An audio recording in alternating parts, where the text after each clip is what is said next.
Bonjour, rarement une élection présidentielle en France aura autant passionné le monde entier. Passionné mais aussi inquiété. Inquiété parce que les débats ne concernent pas que l'avenir de la France, mais en grande partie l'avenir de l'Union européenne et notamment de la zone euro. Alors pour parler de ce point, l'avenir de la zone euro, nous avons demandé à 3 experts de venir nous rejoindre ici dans le studio du Monde. 3 experts engagés. Jean Pisani-Ferry, vous étiez directeur de France Stratégie, l'organisme de prévision du gouvernement. Vous avez démissionné pour être le coordinateur des programmes d'Emmanuel Macron. À vos côtés, Thomas Piketty, qu'on ne présente plus, sauf pour préciser que vous êtes le responsable de la cellule Europe de Benoît Hamon.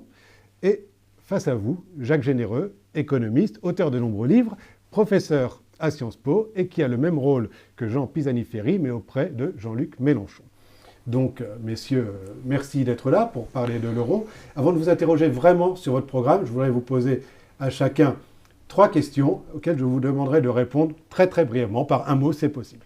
Alors, première question, la zone euro, avec ses nouvelles institutions comme le mécanisme européen de stabilité, est-elle aujourd'hui plus solide ou plus fragile qu'en 2008 ? Jean Pisani-Ferry. Plus solide, mais pas assez. Thomas Piketty. Ni plus ni moins solide, toujours aussi fragile. Voué à l'éclatement si on ne procède pas à sa grande refondation que nous espérons. Deuxième question, est-ce que l'euro est la principale cause du chômage en France aujourd'hui ?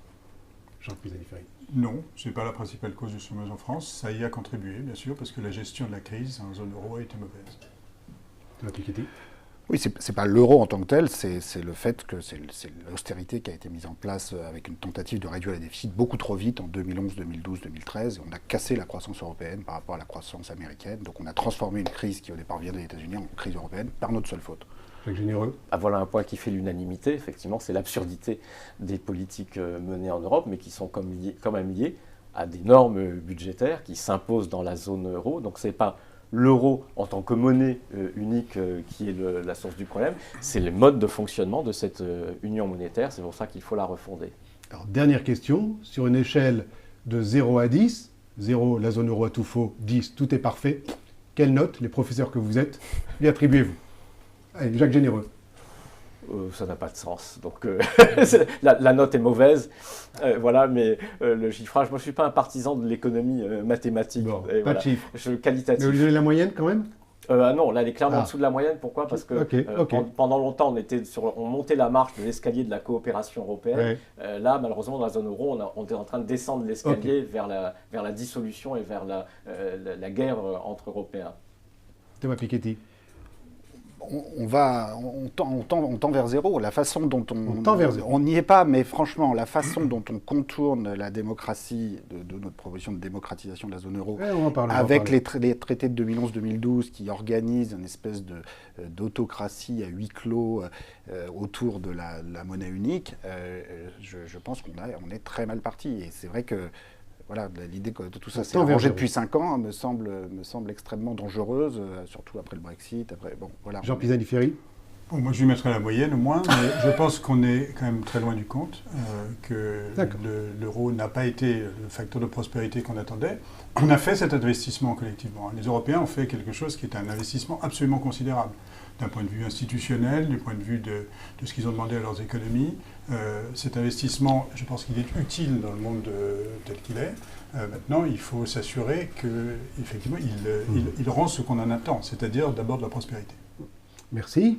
Alors maintenant, nous allons nous projeter dans 2 mois. Dans 2 mois exactement le 22 juin, le président de la République élu devra assister à son premier Conseil européen, 3 jours après les législatives, dont on aura le résultat le 18. Imaginons que ce président soit votre champion. Quel conseil allez-vous lui donner ? Il va vous demander de lui résumer 2-3 lignes, peut-être, 2-3 paragraphes, les priorités qui doivent être les siennes au Conseil. Quelles sont ces priorités ? Jean Pisani-Ferry, Emmanuel Macron est élu. Alors, peut-être replacer ça dans le contexte. On ne sait pas de quelle majorité il disposera. Mais par contre, il aura une opposition de plusieurs dizaines, vraisemblablement de députés Front National et de France Insoumise, qui vont lui reprocher d'être le candidat de l'Allemagne. Déjà là, Wolfgang Schäuble le soutient, etc. Bon, donc il ne sera pas forcément dans des positions faciles face à ce Conseil qui sera aussi peu son premier conseil, comme d'ailleurs il serait celui de Benoît Hamon et de Jean-Luc Mélenchon, mais peut-être le dernier d'Angela Merkel, en tout cas le dernier, avant qu'elle remette en cause son mandat. Donc comment vous voyez ça? D'abord, si Emmanuel Macron est élu, comme il n'a pas mis son drapeau dans sa poche pendant la campagne électorale sur les questions européennes, ça voudra dire qu'il a reçu un mandat de la part des Français de conduire cette politique, de définir ses priorités, de les porter vis-à-vis des partenaires. Donc le fait qu'il y ait une opposition ne voudra pas dire qu'il n'a pas reçu un mandat de ce point de vue-là. Ensuite, au Conseil européen, il y aura un certain nombre de choses. Il y aura des sujets de sécurité et de défense, il y aura le sujet du Brexit, mais là, on est pour parler on n'est pas pour parler euro. Je pense que ce qui est important, c'est d'engager une discussion de fond avec nos partenaires et d'abord avec les Allemands. Alors ça prendra un peu plus de temps, parce que les Allemands seront en campagne électorale en juin, jusqu'en septembre. Ensuite, ils seront en train de faire leur accord de coalition. Il faut compter jusqu'à la fin de l'année. Mais il faut porter l'analyse que nous faisons et avoir cette discussion de fond. De quoi souffre la zone euro? Elle souffre d'un déficit de stabilisation. Le fait qu'on n'a pas une politique budgétaire, on a une politique monétaire qui est très bonne, on n'a pas une politique budgétaire qui nous permet de gérer l'économie comme on le devrait. Elle souffre d'un problème de fragilité financière, parce que la question de l'union bancaire, c'est-à-dire du partage du risque bancaire, qui a été le risque qui nous a fait presque éclater en 2012, on n'est pas au bout du chemin, on n'a pas totalement partagé le risque bancaire. Elle souffre d'une question, d'un problème fiscal, concurrence fiscale forte. Il faut se servir du budget de la zone euro pour dire les pays qui participeront à ce budget de la zone euro qu'on veut créer, eh bien, il faut qu'ils remplissent un certain nombre de conditions fiscales. Et il faut faire la même chose sur le plan social. Il ne s'agit pas de faire une harmonisation généralisée, mais de dire qu'il y a des conditions minimales. Alors ce budget de la zone euro, comment serait-il élaboré? Quel montant? Quels moyens? Alors, on ne fait pas. On a besoin d'un budget. Pourquoi? Parce qu'on sait qu'il y a des moments où la politique monétaire ne suffit pas. La politique monétaire n'est pas capable de répondre en toutes circonstances. Imaginez qu'on a une récession demain matin, on a déjà une politique monétaire qui est une politique monétaire expansionniste. On aurait besoin, pour répondre à cette récession, d'avoir une capacité budgétaire. Alors, ça peut être une capacité d'investir à ce moment-là sur des projets, de manière à relancer, avoir des projets prêts pour ça. Ça peut être une assurance chômage commune, mais ça, il y a beaucoup de conditions. C'est difficile à monter parce que ça veut dire qu'il faudrait qu'il y ait un accord aussi sur un certain nombre de noyaux de politique du marché du travail.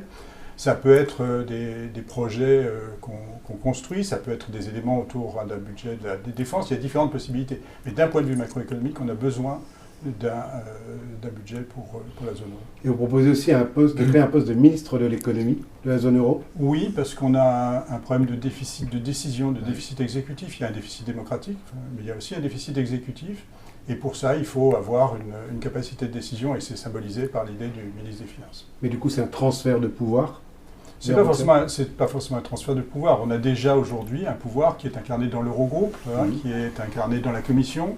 Donc on a du pouvoir au niveau européen, mais il est organisé d'une manière qui n'assure pas assez d'effectivité dans les décisions, dans la réponse au choc, qui n'a pas assez de responsabilité démocratique vis-à-vis du Parlement. Donc réorganisé sur un modèle qui est un modèle plus standard, au fond, avec une responsabilité claire et une obligation de rendre des comptes. La manière dont on a géré les crises, c'est que ce sont l'Eurogroupe, c'est le Conseil européen qui ont géré, avec une certaine absence de transparence. Je pense qu'il est préférable d'avoir une responsabilité définie. Ok, merci.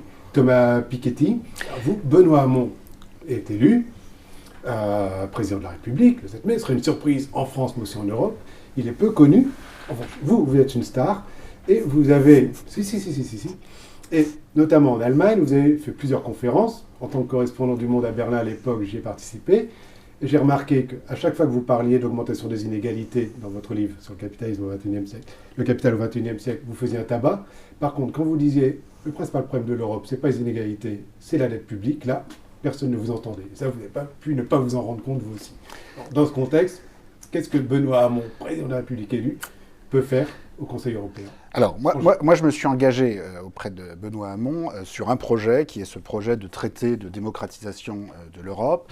C'est la première fois qu'un candidat à la présidentielle, c'est le seul candidat à la présidentielle évidemment, mais c'est la première fois qu'un candidat à la présidentielle met sur la table une vraie proposition de démocratisation de l'Europe. C'est-à-dire que jusqu'ici, on a entendu beaucoup la France se plaindre de Bruxelles, de l'Allemagne, du monde entier, mais se plaindre, c'est une chose, faire des vraies propositions pour changer les choses avec une vraie démocratisation, c'en est une autre. Et je constate que les propositions d'Emmanuel Macron sont extrêmement floues, c'est-à-dire on ne sait rien sur... On parle de démocratisation, mais on ne dit rien de précis à ce sujet. Quelle est la proposition ici ? La proposition ici, c'est de dire qu'il faut créer une assemblée démocratique de la zone euro, qui a une très forte légitimité démocratique et qui, pour cela, s'appuie à la fois sur des députés issus des parlements nationaux et sur des députés issus du Parlement européen. La proposition qui est faite ici, c'est de s'appuyer à titre principal sur les députés issus des parlements nationaux pour 80% des sièges. Et ce seraient des députés nationaux en proportion de la population de chaque pays, en proportion des différents groupes politiques, afin de bien voir la pluralité des opinions. Parce que dans cet affrontement France contre Allemagne, contre Grèce, on ne s'en sort pas parce qu'on veut avoir une seule personne au sein du Conseil des ministres des Finances, de l'Eurogroupe, dont vous ne changez rien au pouvoir dans vos propositions. Donc ce sera toujours vous non plus. Cette même... Mais bien sûr que si, puisque ce qui est proposé ici... Alors, je précise. Je peux préciser. Si on critique, je réponds. Je précise. Moi, j'ai répondu à la question que vous m'avez posée. Il y a deux articles importants dans ce traité. Premier article sur la composition de l'Assemblée. Deuxième article, c'est le fait que justement, cette Assemblée, elle a le dernier mot face à l'Eurogroupe, face au Conseil des ministres des Finances, pour voter le budget de la zone euro, pour voter un impôt commun sur les sociétés. C'est-à-dire qu'on parle depuis des années d'harmonisation fiscale. Mais qui va voter cet impôt commun sur les sociétés? Et là, je me tourne aussi sur les propositions de Jean-Luc Mélenchon. Est-ce que c'est Jean-Luc Mélenchon en direct avec Angela Merkel qui va écrire l'assiette de l'impôt sur les sociétés et qui va demander ensuite au Bundestag, à l'Assemblée nationale, d'oublier son droit d'amendement et son pouvoir de voter l'impôt? Évidemment que non. Il faut bien une assemblée. Et cette assemblée, elle doit émaner des députés nationaux parce que ce sont eux qui engagent le contribuable national. Alors justement, j'ai fait un peu le calcul. Ouais. Au Parlement européen, dans la zone euro aujourd'hui, il y a une majorité de droite. S'il y avait un Parlement européen de la zone euro aujourd'hui, il y aurait à peu près 150 députés conservateurs pour 125 sociodémocrates.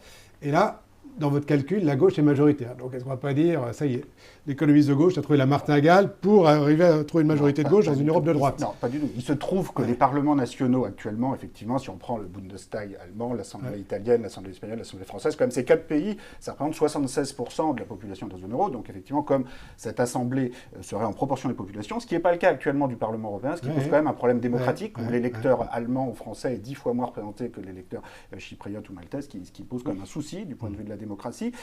Dans cette assemblée qui est proposée là, il se trouve qu'actuellement, elle serait un peu plus à gauche, mais c'est pas vraiment... mais c'est pas vraiment l'objectif, parce que vous savez, la vérité, c'est que de toute façon, la droite, toutes les droites ne sont pas les mêmes. La droite allemande, sur le plan budgétaire, c'est pas la droite espagnole, la droite syrienne, la droite française.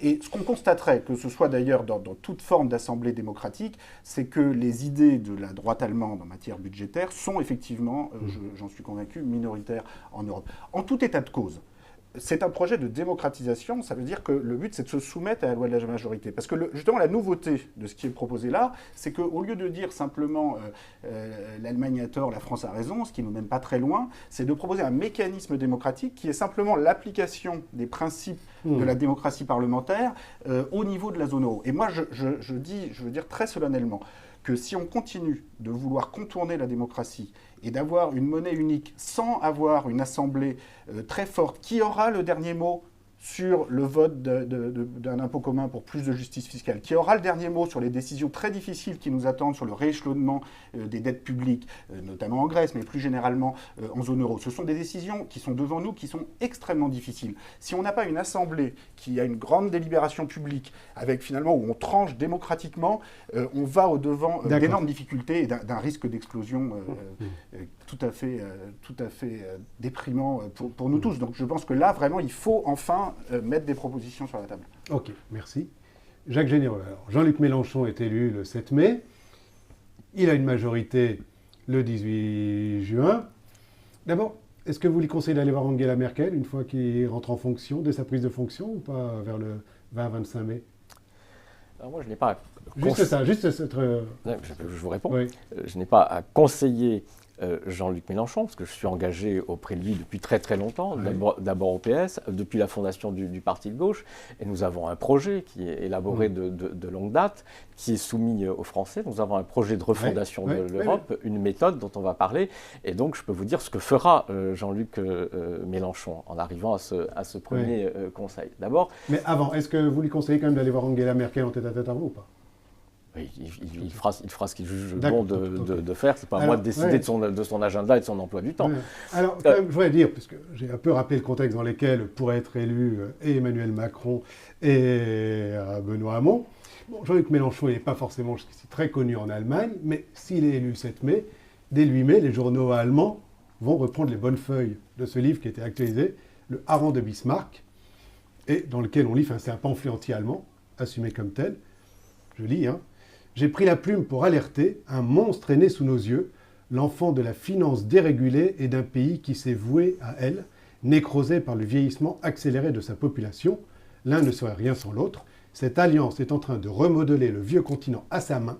Dès lors, l'Allemagne est de nouveau un danger. Le modèle qu'elle impose est une fois de plus un recul pour notre civilisation. Qu'elle est pour paravent la Commission européenne, pour cheval de trait l'OTAN et pour complice toute la caste du fric dans chacun de nos pays, ne retire rien à sa responsabilité dans l'affaire. Changer la donne politique et faire changer l'Allemagne sont devenus une seule et même chose. Alors, fort de ce livre, comment est-ce qu'il peut aborder le Conseil européen du 22 juin, s'il est élu? Alors, puisque vous citez les livres, je précise que la démarche justement qui sera la nôtre, je l'ai explicitée dans un autre livre qui s'intitule « Les bonnes raisons de voter Mélenchon », donc qui est sur le sujet du moment, c'est-à-dire qu'est-ce que notre projet sur les différentes ruptures fondamentales que nous voulons opérer. Donc en ce qui concerne l'Europe, notre rôle, et celui de Jean-Luc Mélenchon, sera d'abord de faire part à nos partenaires européens de notre diagnostic sur l'état de l'Union européenne et de la zone euro, en précisant très bien que notre projet est d'essayer de sauver une Union européenne et une zone euro, une coopération monétaire en Europe qui, pour le moment, on l'a dit tout à l'heure, est pas loin de zéro et tend vers l'explosion. Et donc pour cela, nous devons refonder sur un certain nombre de points, qui ont d'ailleurs, c'est des points d'accord, je pense, sur le diagnostic, qui ont déjà été en partie évoqués. C'est-à-dire qu'il faut cesser d'avoir une zone dans laquelle on a des normes de politique budgétaire totalement absurdes qui bloquent la possibilité de mener des politiques intelligentes. Il faut progresser considérablement du côté de la régulation financière pour des raisons de sécurité bancaire, pour des raisons de protection contre la finance toxique qui vient de la libre circulation internationale de produits financiers qui sont créés en toute liberté, sans aucune forme de contrôle ou d'agrément public. Il faut éviter que cette zone continue à être une zone de guerre économique totale par le dumping social et fiscal, et que certains pays, dont l'Allemagne d'ailleurs au cours de ces dernières années, puissent utiliser le fait qu'on ne peut plus dévaluer une monnaie pour, à l'abri de cette monnaie unique, pratiquer des politiques commerciales agressives, notamment vis-à-vis par la méthode du dumping salarial. Il faut réformer la Banque centrale européenne de manière à ce qu'elle puisse prêter directement aux États, au lieu de le faire, comme elle le fait d'ailleurs en fait assez hypocritement, de manière indirecte via le marché secondaire et via les banques, mais en gavant les banques de profits au passage qui n'ont aucune espèce de raison, puisque dans finalement... le programme, c'est pas réformer, c'est mettre fin à l'indépendance de la Banque centrale européenne. C'est le premier point de votre plan A. Oui, mais si vous, je continue. Oui, non, mais continuez. Voilà. Et nous sommes également favorables à ce qu'il y ait une démocratisation du fonctionnement de la zone euro, et donc que, si possible, eh bien, les politiques communes qui sont décidées, notamment en matière d'harmonisation, etc., le soient dans un cadre démocratique. Alors après, on peut discuter de la méthode. La piste de Thomas Piketty, est-ce que c'est en utilisant la partie du Parlement européen actuel concernant la zone euro ou pas? Mais il faut qu'il y ait une forme de contrôle démocratique, et nous pensons que ça doit être y compris le cas pour la politique monétaire. Alors cela dit, tout ça n'est pas un tout ou rien. Nous ne lançons pas un ultimatum à nos partenaires européens. Quand on va sur votre site, on a l'Europe en question. Sortir des traités européens. Mais je dois être le seul que vous allez interrompre systématiquement. Alors si vous répondez aux questions, mais je ne fais que cela. Nous avons, cela dit, une méthode en effet spécifique, qui est que d'entrée de jeu, nous n'allons pas attendre, et nous l'expliquerons en toute honnêteté à nos partenaires européens. Il y a urgence. Il y a urgence en France pour pouvoir mener une politique économique adaptée à la situation, même si ceci doit entraîner la violation des traités sur les questions budgétaires. Il y a urgence de nous protéger contre une certaine finance toxique, la spéculation et l'évasion fiscale, ce qui impose des formes de régulation financière, quitte à momentanément violer des dispositions des traités tant qu'il n'y a pas une régulation au niveau européen. Etc. Et vous avez besoin d'un accord là pour violer le traité? Non, nous sommes la France, d'accord. Et donc, la France dira à nos partenaires européens, nous allons prendre un certain nombre de mesures d'urgence temporaires, unilatérales, éventuellement en violation des traités, pour appliquer le mandat qui nous a été donné du peuple français de pouvoir mener la politique économique que nous voulons dans un climat de sécurité financière et nous émanciper d'un certain nombre de directives qui imposent des libéralisations avec lesquelles nous ne sommes absolument plus d'accord. Tous ces points restent sur la table des négociations. C'est le fameux plan A. Alors, c'est le plan A, mais vous savez, le plan B, il est dans le plan A. Ah bon, oui, bien sûr, comprenez bien. C'est-à-dire que dans le plan B, nous créons un rapport de force en prévenant, et c'est ça que ça veut dire sortir des traités européens. Notre projet n'est pas de sortir de l'euro, il n'est pas de sortir de l'Union européenne. Ce serait irresponsable. Dire sortir de l'Union européenne, c'est juste foutre en l'air l'Union européenne. Donc c'est ce que nous voulons. Sortir des traités européens. C'est ce que nous voulons éviter. Et donc, pour l'éviter, nous disons, si on ne fait rien, dans l'état actuel des choses, c'est ce qui va se passer. C'est-à-dire que dans l'état actuel, le fonctionnement de la zone euro et de l'Union européenne fait la montée de tous les sentiments anti-européens et des nationalistes, et cette Union finira par éclater. Mais vous savez très bien que quand on prévoit un plan B, c'est qu'on ne croit pas au plan A. Et d'ailleurs, même dans ce livre... Le problème, c'est qu'il n'y a pas vraiment de plan A.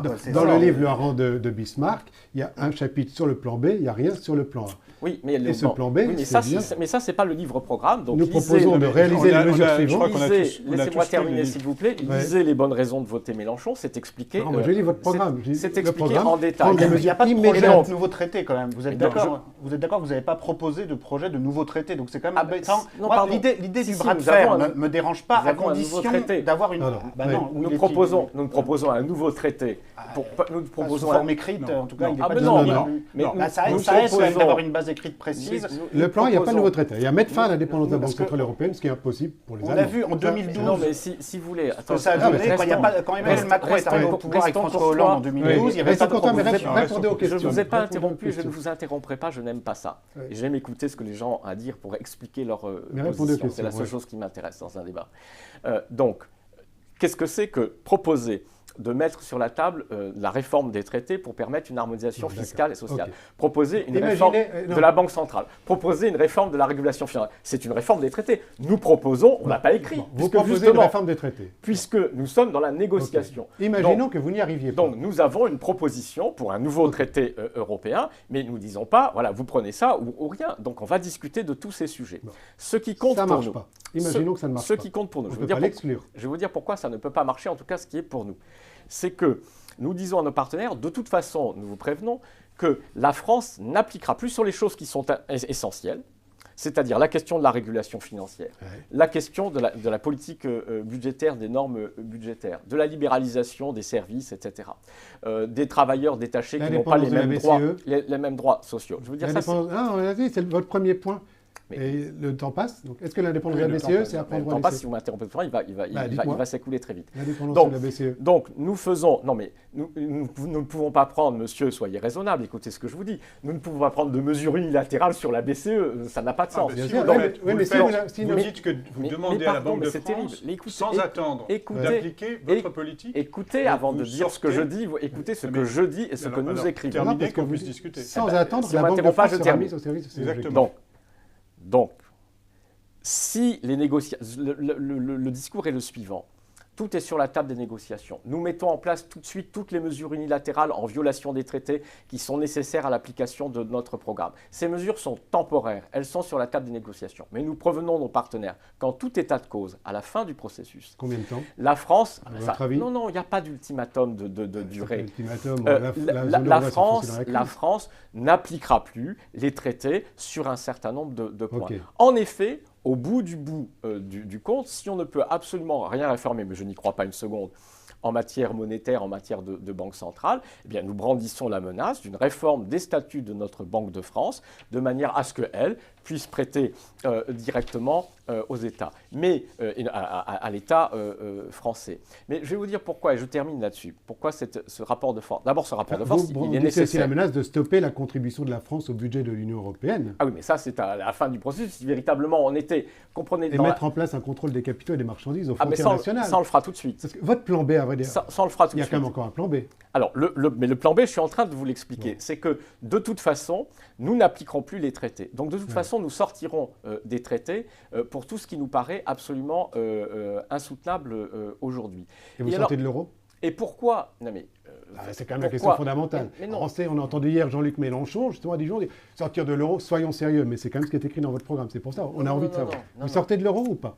Mais non, mais nous n'allons pas, il ne va pas y avoir une sortie unilatérale de l'euro. Jamais. Nous prendrons les mesures unilatérales, y compris éventuellement la réforme de la Banque de France. Et alors, à ce moment-là, ce sera nos partenaires européens, Banque centrale et partenaires européens, s'ils le veulent, et s'ils veulent détruire l'Union européenne et la zone euro, de prendre la décision, notamment à travers la Banque centrale européenne, de nous sortir du système européen de banque centrale. C'est vrai que les autres vous excluent. Non, mais parce que nous, notre projet, encore une fois, c'est d'obliger à la refondation, à la discussion. Et c'est comme ça que ça se passera. Car comprenez bien, personne ne va dire à la France, écoutez, non, il n'y a rien à discuter, on ne veut avancer sur rien, barrez-vous si vous voulez, on s'en fiche. Ça n'a pas de sens, c'est irresponsable. Enfin, là, vous avez quand même un discours très raisonnable. Honnêtement, ce qu'on lit dans votre programme, et c'était la phrase qu'a longtemps répété Jean-Luc Mélenchon jusqu'à hier soir, l'UE, on la change ou on la quitte. Oui, et c'est pour ça que... Maintenant, vous dites qu'on ne quittera pas l'Union européenne. Non, mais je pense on la quitte. On la quitte. C'est écrit. Mais l'UE, on la change ou on la quitte. Bien sûr, mais ça, c'est des mots au but pour dire quoi? Mais le but, c'est quoi? Le but, c'est pas de la quitter. Le but, c'est de la changer. Et nous disons que s'il n'y a pas un grand pays comme la France qui engage ce rapport de force, eh bien, l'Union explosera. Parce qu'il y aura des Marine Le Pen partout et qu'elle explosera de la pire des manières. Et donc, nous voulons que nous sortions tous ensemble de l'état actuel des traités pour aller vers autre chose. Ceci passe par une forme de rapport de force. Et qu'est-ce qui distingue votre plan B du plan justement de Marine Le Pen? Ah ben c'est que Marine Le Pen, d'abord, n'a pas de projet européen. Marine Le Pen, c'est clair. Ah mais non, mais attendez. Non, mais référendum, sortie de l'euro. Non, mais Marine Le Pen... Marine Le Pen est cohérente. C'est ça la différence, c'est que Marine Le Pen est cohérente. Elle est sur un repli nationaliste et anti-européen. Nous voulons au contraire sauver l'Union européenne. Et pour sauver l'Union européenne, il faut tout faire sauf ne rien faire et attendre que des choses avancent toutes seules. Telles qu'elles avancent toutes seules, nous allons vers l'explosion et la dissolution. Moi, je suis d'accord sur un point, c'est qu'il est possible pour que la France obtienne des modifications très importantes des traités. Mais il faut justement être très explicite sur ce qu'on demande. Moi, j'ai très peur, comme ça, d'une espèce de négociation où on n'a pas dit précisément ce qu'on souhaitait obtenir. Mais moi, je crois à l'idée d'une forme de bras de fer, d'une forme de proposition de la France. La France ne peut pas se contenter d'être toujours dans l'attentisme, comme ça a été le cas en 2012, où François Hollande et Emmanuel Macron ont été voir Angela Merkel, sauf qu'ils avaient aucun projet. Donc vous n'êtes pas convaincu par les propositions budget et ministre des Finances d'Emmanuel Macron? Il n'y en a pas. Sur l'Assemblée de la zone euro, où est la description de la composition? Où est la description des pouvoirs qui lui sont donnés? Aura-t-elle bien le dernier mot sur le Conseil des ministres des Finances? Parce que tant qu'on aura cette instance qui fonctionne à huis clos, qui est l'Eurogroupe, vous avez une personne qui représente 82 millions d'Allemands, une personne qui représente 67 millions de Français, qui nous annonce au milieu de la nuit qu'ils ont sauvé l'Europe pour la 17e fois, et on se rend compte dans la journée qui suit qu'ils ne savent pas eux-mêmes ce qu'ils ont décidé. Pourrait permettre de changer. Je pense que la démocratie est ce qui manque le plus à l'Europe, et c'est ce déni démocratique. Donc moi, je pense qu'on a une position d'un très grand conservatisme sur le plan budgétaire, où on dit voilà, on va encore plus respecter les critères qu'avant, et quand enfin la France aura obtenu un peu plus de confiance, Emmanuel Macron. Voilà, là, on verra si on peut obtenir quelque chose. Je pense qu'on ne peut pas se permettre ce luxe d'attendre. Les traités ont été modifiés en 2011-2012 en 6 mois, et maintenant on nous dit maintenant on ne peut plus y toucher, sauf que c'était des mauvais traités, il faut les changer. Et là, je crois qu'il y a... On ne peut pas y toucher. Quand on ne fait pas de proposition, ça aide pas. Pourquoi vous êtes contre? Je pense que le débat, d'abord essentiel, c'est le débat avec Jacques Généreux, avec Jean-Luc Mélenchon, parce que moi je crois à une certaine forme d'honnêteté en politique, surtout à ce stade, quelques jours de l'élection.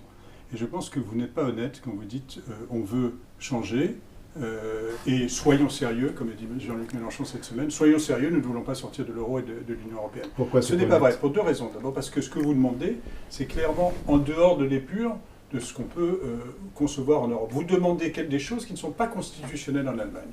tout simplement. Là, vous avez une Cour constitutionnelle en Allemagne.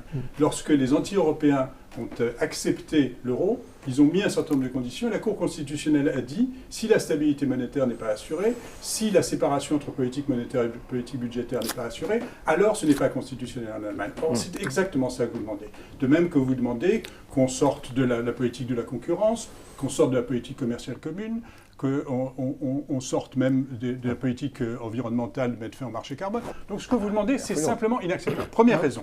Deuxième raison, la politique économique que vous projetez ne cadre pas avec les objectifs européens. Ah ben ça, heureusement, non, mais, justement, parce que c'est ça qui nous a planté. Vous prévoyez une inflation de 4%. Donc de deux choses l'une. La Banque centrale européenne serait bien heureuse aujourd'hui de relancer l'inflation. C'est ce que proposait Blanchard quand il était au FMI il y a quelques années. Non, mais je veux dire, c'est pas très révolutionnaire. La question n'est pas là. La question, c'est aujourd'hui, vous avez un certain nombre d'objectifs en Europe. Vous avez une banque centrale qui a un mandat. Si vous allez expliquer aux Allemands, quand on est à 0 plutôt que 2, ça va, mais 4 plutôt que 2, ça va pas. C'est bizarre votre logique quand même. On parle des Européens tels qu'ils sont. Les Allemands ont une aversion à l'inflation. Si vous leur expliquez qu'il faut faire... Vous pouvez être à 3, ce ne serait pas le drame. Attendez, non, mais la Banque centrale a un mandat. Donc 4%, ça veut dire que la France fait 4%.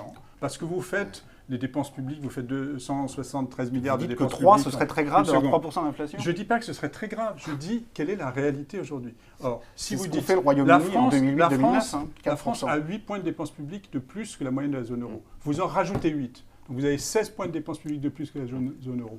Vous faites 4% d'inflation. Donc vous menez une politique qui clairement ne cadre pas avec Avec les normes européennes, ça c'est clair, oui. Non, mais non seulement avec les normes, mais non seulement avec ce qui s'est fait récemment, qu'on est d'accord pour critiquer, mais ne cadre pas avec les fondements Jacques Généreux, alors, vous n'êtes pas honnête. Donc, à la fois sur les traités et à la fois sur les politiques européennes. Donc, qu'est-ce que ça veut dire ? Mais qu'est-ce que ça veut dire ? Ça veut dire que dès l'instant où vous arrivez au pouvoir, la question de la sortie se pose immédiatement. Et la spéculation démarre immédiatement là-dessus parce que tout le monde interprète les choses de la même manière, c'est-à-dire le plan A n'existe pas, ce qui existe c'est le plan B, et donc immédiatement la spéculation commence sur les conditions dans lesquelles la France va sortir de la zone euro. Jacques Généreux, votre réponse. Voilà. Mais notre réponse, alors quand tu dis qu'on est malhonnête, pour ça effectivement c'est les attaques à hominem. Non, c'est une question d'honnêteté intellectuelle et d'honnêteté politique. Je n'ai pas mis en cause votre honnêteté. Je la récuse évidemment.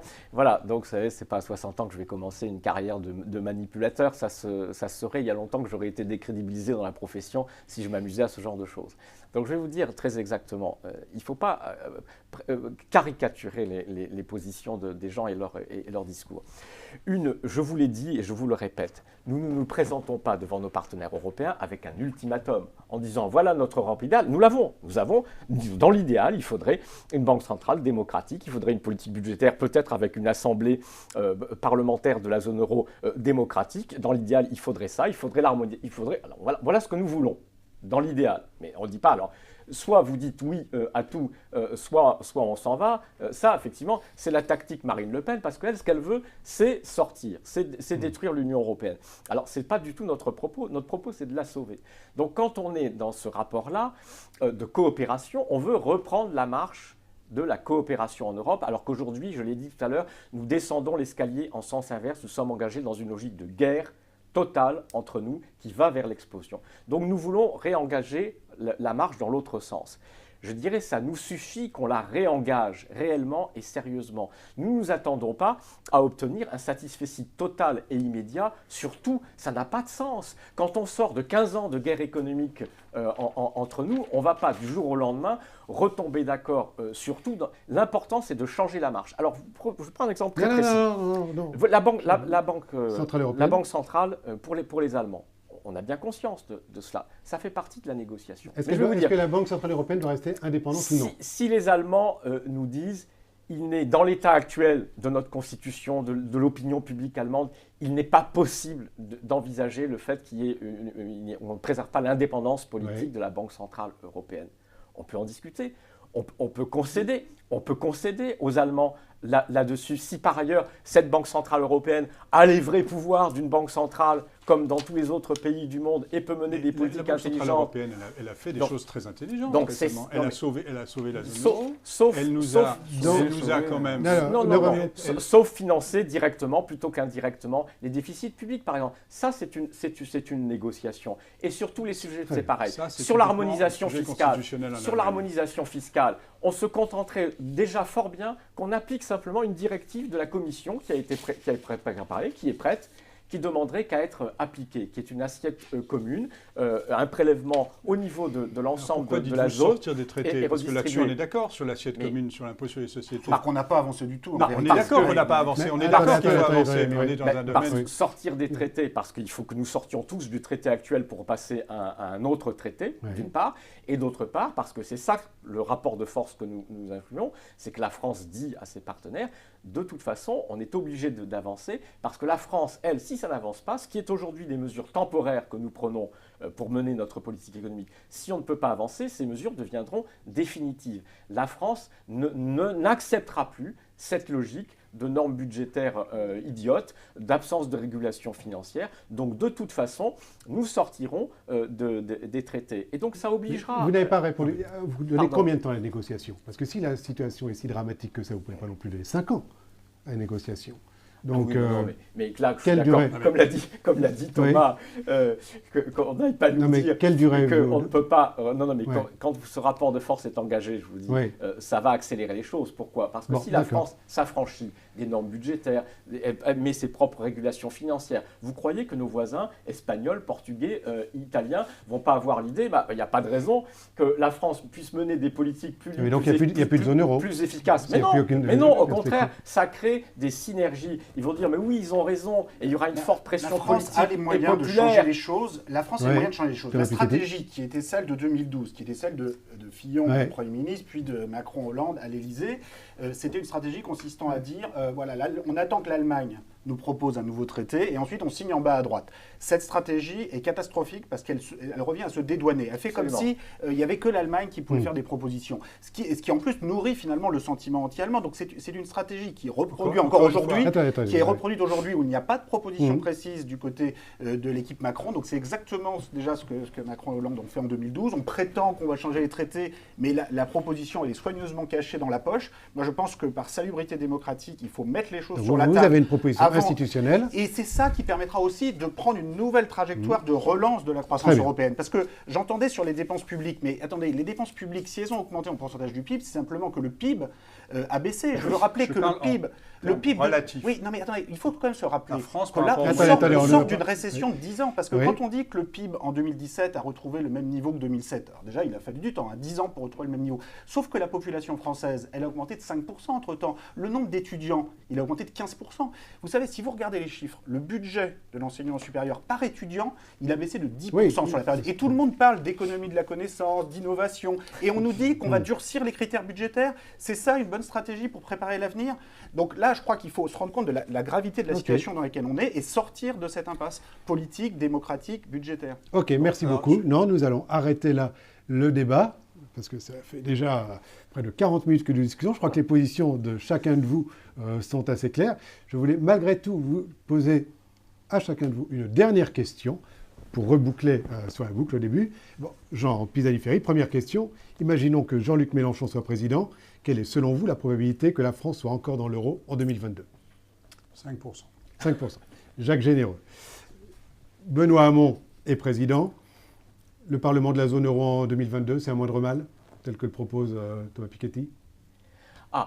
Si c'était possible, je suis un peu sceptique sur le fait qu'il y a un degré de coopération politique suffisamment pour avancer très vite. Mais il faudrait savoir. Ce serait un moindre mal. Mais non, pas un moindre mal.